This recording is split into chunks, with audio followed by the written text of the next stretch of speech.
I used to work the night shift as a security guard for an office building. It wasn't anything exciting, just long hours, dim lights, and walking the same empty halls every night. The building had 5 floors, but the top floor, the fifth, had been closed off for renovations for over a year. No lights, no active offices. The elevator didn't even stop there unless you had a master key. But every so often, around 3 a.m., I'd hear footsteps coming from that floor. Not faint ones, heavy ones, like someone walking in slow, deliberate circles. I wasn't allowed up there. Protocol. My supervisor said it was structurally unsafe. I was told, ignore the sounds, log them, and move on. So I did. Until one night, I didn't. It was colder than usual. The radios were cutting in and out. Around 3:17 a.m., I heard it again. Footsteps. Slow. Measured. Dragging. I stood near the stairwell and just listened. Then, something changed. There was a knock from the inside of the stairwell door leading up to the 5th floor. 3 slow knocks. I radioed my partner, who was stationed in the camera room. I asked if he saw anything on the 5th floor feed. He paused and said, "We don't have cameras on 5. Never did." I don't know what possessed me, but I used the master key and walked up. The stairs were covered in dust, like no one had walked there in months, but the footsteps kept going. I reached the 5th floor and opened the door. It was completely dark. My flashlight barely lit more than a few feet ahead. Everything was stripped. No desks, no furniture, just long, empty hallways and echoing silence. But at the end of the hallway was a single wooden door. Unmarked, no handle, just a keyhole. I stood there, listening, and I swear to God, I heard breathing on the other side. Then, something pressed against the other side. The door didn't open, but it bulged outward, just slightly, like something was leaning into it. I turned around and walked away, fast. But as I reached the stairwell, I glanced back.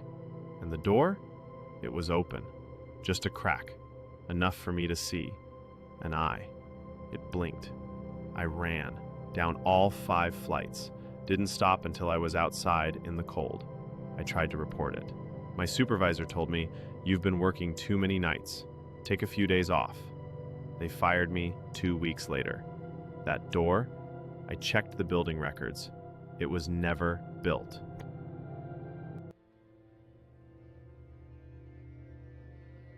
I never used to be afraid of mirrors. In fact, I kind of liked them. They helped me feel in control, like, yes, this is me. I'm here. I exist. That changed about 6 months ago. I had just moved into a new place, small rental, nothing fancy, but clean. In the bedroom, there was an old wall-mounted mirror, the kind that comes attached to the closet. I remember noticing it was slightly tilted, just enough to catch a glimpse of the hallway behind me. One night, as I was brushing my hair before bed, I saw something move behind me in the mirror. Just a flicker, a shoulder turning, like someone was walking past the open doorway. I turned around. No one was there. I told myself I was just tired. But the next night it happened again. This time, it wasn't just a movement. It was me. But I wasn't brushing my hair. I was standing still, smiling. A wide, fake smile, like a person pretending to be human. I blinked. So did the reflection. But half a second late. I slammed the closet door, put a towel over the mirror. That night, I heard whispers, muffled, coming from inside the closet. I opened it. The mirror was uncovered. I know I covered it. I know I did. I stared at it. My reflection stared back. But something was off. There was a mark, a red fingerprint on the inside of the glass. Then, the reflection moved its hand, slowly, deliberately.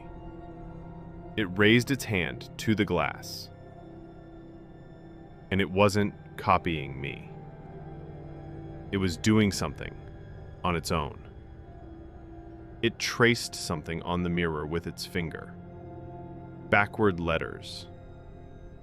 But I could still read them. Let me through. I shut the door and moved out the next morning. I threw away the mirror. But it didn't matter. Because now, no matter what mirror I look into, bathroom, car window, even puddles, sometimes I see me in them. But I'm not doing what I'm doing. And I swear, one day soon, he's going to blink first.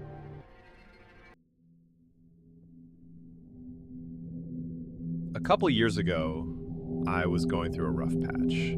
I lost my job, broke up with someone, and ended up moving in with a friend just to stay afloat. He had a small house, nothing special, but there was a spare room in the back he never used. Said it gave him weird vibes. I didn't care. It was a bed, a door, and privacy. I was grateful. But from the very first night, I knew what he meant. The room was always cold. Not normal cold, bone-deep cold. Like something in there wanted it that way. And I kept waking up at 3:11 a.m. every single night. Eyes open, just awake. Lying there, heart pounding like someone was standing over me. One night, I thought I saw someone standing in the corner. Just a shape, blacker than the darkness around it. I sat up. It didn't move. I whispered, "Hello?" And then it stepped backward, through the wall. That's when I started sleeping with the lamp on. But even with the light, things got worse. I started dreaming of a man, bald, pale, blank face, like someone had erased his features with sandpaper. He never spoke, just stood in the spare room. One night I dreamed I was paralyzed in bed while he climbed out from underneath it, feet first, like he had been lying there the whole time. I woke up gasping and found long scratches on my ankle. I tried to move out the next day. My friend begged me to stay and finally admitted something. He said the previous tenant in that room had gone missing. Cops found the guy's stuff still in the closet. His bed was still made, and the only thing out of place, there was a note on the floor in handwriting that didn't match his. It said, "There's another version of me in this room, and it wants to be the only one." I left that same day, and since then, I sometimes wake up in a cold room with a bed I don't recognize, like I'm the one trapped in the spare room now, and someone else is living my life.